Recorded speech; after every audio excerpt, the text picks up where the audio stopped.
नमस्ते दोस्तों। होली तो हम सभी खेलते हैं, लेकिन इस कहानी में एक चुड़ैल होली खेलती है। तो आइए सुनते हैं इस कहानी को। भरतपुर नाम का एक गांव था। वहां के सभी लोग बहुत ही खुशहाल थे और धूमधाम से होली मनाते थे। उसी गांव में मोहन नाम का एक व्यक्ति, जो कि अपनी पत्नी और दोनों बच्चों के साथ रहता था। उसकी एक किराने की दुकान थी। होली का त्योहार आया था, इसलिए उसने अपनी दुकान में विभिन्न रंगों के गुलाल और रंग रखे हुए थे। होली का दहन था और दूसरे दिन ही होली थी, इसलिए दुकान बहुत अच्छी चल रही थी और देर रात तक वह दुकान पर ही रहा। उसको वैसे घर जल्दी जाना था। बच्चों ने बोला था कि रंग और पिचकारी लेकर आना, लेकिन अब वह लेट हो चुका था। रात का 12 बज चुका था, इसलिए जल्दी जल्दी उसने अपने थैले में कुछ कलर, गुलाल और पिचकारी रखी और दुकान से घर के लिए निकल गया। रात काफ़ी हो चुकी थी, इसलिए शॉर्टकट से जाने के लिए उसने खेत का रास्ता चुना और सुनसान गलियों में से वह अपने घर जा रहा था कि रास्ते में चौराहे पर मटकी में गुलाल, मिठाइयाँ, नींबू और एक काली गुड़िया, इस टाइप से कुछ रखा हुआ था। मोहन ने ध्यान नहीं दिया और उस गुड़िया पर पैर रख दिया। पैर रखते ही उस गुड़िया में से कुछ धुआं सा निकला और फिर उसमें से एक चुड़ैल बाहर आ गई। चुड़ैल ने कहा, अब तो मैं आज़ाद हो गई हूँ।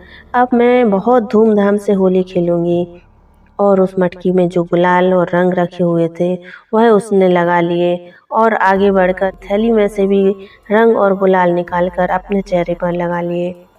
फिर वह चुड़ैल मोहन के साथ होली और धीरे धीरे उसके घर तक पहुंच गई। और जब मोहन घर पहुंचकर बच्चों को थैली में से रंग निकाल कर देने लगता है तो थैली में कुछ भी नहीं रहता। थैली खाली रहती है। सोचता है कि अरे, मैंने तो इसमें रंग और गुलाल रखे थे, फिर कहाँ गए। उन्हें बहुत अफसोस होता है कि शायद रास्ते में गिर गए होंगे। फिर मोहन का पूरा परिवार भोजन करके सो जाता है। सबको सोता हुआ देख वह चुड़ैल रसोई में जाती है। पत्नी ने वहाँ पर गुजिया बनाकर रखी हुई थी। चुड़ैल उसमें से एक गुजिया उठाकर खाती है। उसे बहुत ही टेस्टी लगती है और फिर वह एक एक करके सारी गुजिया ख़त्म कर देती है। सुबह मोहन की पत्नी रसोई घर में आती है तो वहाँ पर एक भी गुजिया नहीं दिखाई देती। अपने बच्चों को बुलाकर डांटती है कि ये गुजिया ख़त्म क्यों की। बच्चे बोलते हैं, नहीं मम्मी, हमने गुजिया नहीं खाई। फिर उसे भी आश्चर्य होता है कि आखिर गुजिया किसने खाई होगी। उसके बाद वह जाकर पापड़ और कजरी बनाने में लग जाती है। चुड़ैल यह देखकर बहुत खुश होती है कि आज पापड़ और कजरी खाने को मिलेगा। मोहन की पत्नी उन कजरी और पापड़ को तलकर एक डब्बे में भर के रख देती है और उनको छुपा कर रखती है कि कहीं इसे फिर से कोई ना खा ले। चुड़ैल बोलती है, मुझसे छुपा कर रखी है, लेकिन एक चुड़ैल से कुछ नहीं छुप सकता।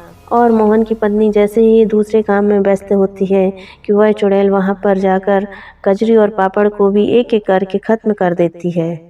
जब मोहन की पत्नी देखती है तो डब्बा भी खाली मिलता है और फिर परेशान हो जाती है और बच्चों को बहुत डांटती है कि आज फिर तुम लोगों ने इस डब्बे को खाली कर दिया और सारी पपड़ी और कजरी खा ली। बच्चे बोलते हैं, मम्मी, हमने कुछ नहीं खाया और आपने तो डब्बा हमसे छुपा कर रखा था, हम कैसे खा सकते हैं। वह बहुत परेशान होती है। चुड़ैल रात में इधर उधर घूमती और रसोई घर का सारा खाना खा जाती थी और दिन में वह मोहन के शरीर में रहती, उसके साथ दुकान जाती, दुकान पर बैठे बैठे खुद ही अपने चेहरे पर रंग लगाती रहती। आते जाते लोग मोहन को देखते कि यह क्या कर रहा है, लेकिन उनको ये नहीं पता था कि इसके अंदर तो चुड़ैल ने वास किया हुआ है। मोहन घर आ जाता है तो चुड़ैल मोहन के शरीर से बाहर निकल जाती है। फिर मोहन होली मनाने अपने भैया भाभी के घर जाता है। पीछे पीछे चुड़ैल भी मोहन के साथ चली जाती है और जब मोहन अपने भैया भाभी के घर पहुंचता है तो भाभी उसके स्वागत में बहुत ही सारे पकवान बनाकर रखती है और होली के रंग और गुलाल भी रखती है। चुड़ैल होली के रंग देखकर खुश हो जाती है और बहुत सारे पकवान देखकर उसे खाने की इच्छा हो जाती है। फिर वह मोहन के शरीर में प्रवेश कर लेती है और गपागप सारे पकवान खाने लग जाती है। रंग और गुलाल भी अपने चेहरे पर मल लेती है। यह सब देखकर उसकी भाभी और भैया बहुत आश्चर्यचकित होते हैं और सोचते हैं, अभी तो मोहन सही था, अब इसको क्या हो गया। उसकी आवाज़ भी बदल जाती है और बोलता है मुझे होली बहुत पसंद है। मोहन उठता है और अपने घर के लिए निकल पड़ता है। रास्ते में बहुत सारे लोग जो होली खेल रहे थे उनके साथ भी नाच नाच कर वह होली खेलने लग जाता है। मोहन का भाई यह सब देखता है तो उसको लगता है कि मोहन को क्या हो गया, यह पागलों की तरह होली क्यों खेल रहा है। उसका भाई पीछा करता है और मोहन के घर तक जाता है। फिर मोहन की पत्नी से पूछता है मोहन ऐसा व्यवहार क्यों कर रहा है। मोहन की पत्नी कहती है कि भैया यह ऐसा ही कर रहे हैं, अजीब अजीब सी हरकतें करते हैं, होली खेलते हैं, गुजिया पापड़ बना के रखते हैं तो वह भी ख़त्म हो जाते हैं, बोलते हैं कि हमने नहीं खाए। कुछ समझ में नहीं आ रहा भैया, हम क्या करें। मोहन के भाई को शक होता है कि मोहन के शरीर पर जरूर किसी भूत प्रेत ने कब्जा किया हुआ है और फिर वह एक तांत्रिक को बुलाता है। थोड़ी देर में मोहन भी घर आ जाता है और घर में तांत्रिक को देखकर बड़बड़ाने लगता है, यह कौन है, इसको घर से बाहर निकालो। तांत्रिक बोलता है तू कौन है और मोहन के शरीर से बाहर निकल। चुड़ैल मोहन के शरीर से बाहर आ जाती है। चुड़ैल बोलती है कि मोहन ने गुड़िया पर पैर रख के मुझे आज़ाद किया है, इसलिए मैं इसके साथ ही रहूँगी। तांत्रिक चुड़ैल से बोलता है क्यों आई है तू, क्या इच्छा है तुम्हारी। चुड़ैल बोलती है मुझे होली खेलना है, मुझे होली बहुत पसंद थी।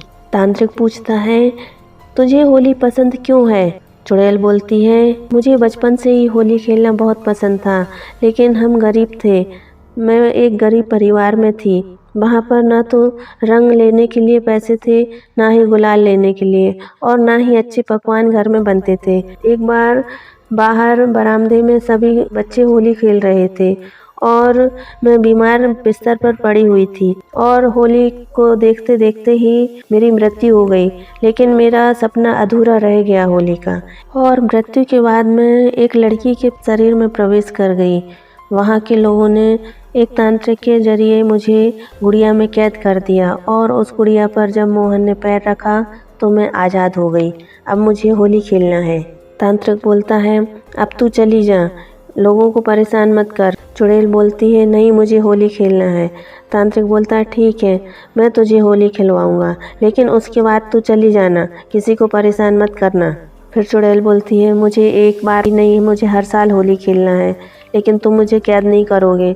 फिर मोहन की पत्नी बोलती है ठीक है, अगर तुम गांव वालों को किसी को भी परेशान नहीं करोगी तो हमारे साथ हर साल होली खेल सकती हो और पकवान भी खाने को मिलेंगे, लेकिन सबके साथ, चोरी से नहीं। वहाँ पर मौजूद सभी चुड़ैल की बात मान लेते हैं और फिर गांव के सभी लोगों के साथ मिलजुल कर वह होली खेलती है। मोहन की पत्नी पकवान लाती है और सभी का मुंह मीठा करवाती है और चुड़ैल से कहती है बस एक एक ही पकवान खाना है, सारे गपागप नहीं खाना है। और सब ठहाके मारकर हंसने लग जाते हैं। सभी बहुत एंजॉय करते हैं और फिर चुड़ैल सभी को आशीर्वाद देकर अगले साल फिर आने का वादा करके वहाँ से चली जाती है। मोहन का परिवार और गांव के सभी लोग खुशहाली से जीने लग जाते हैं। आपको यह कहानी कैसी लगी कमेंट करके ज़रूर बताइए और आप सभी को हमारे तरफ से होली की बहुत बहुत सारी शुभकामनाएं। फिर मिलेंगे। जय हिंद, जय भारत।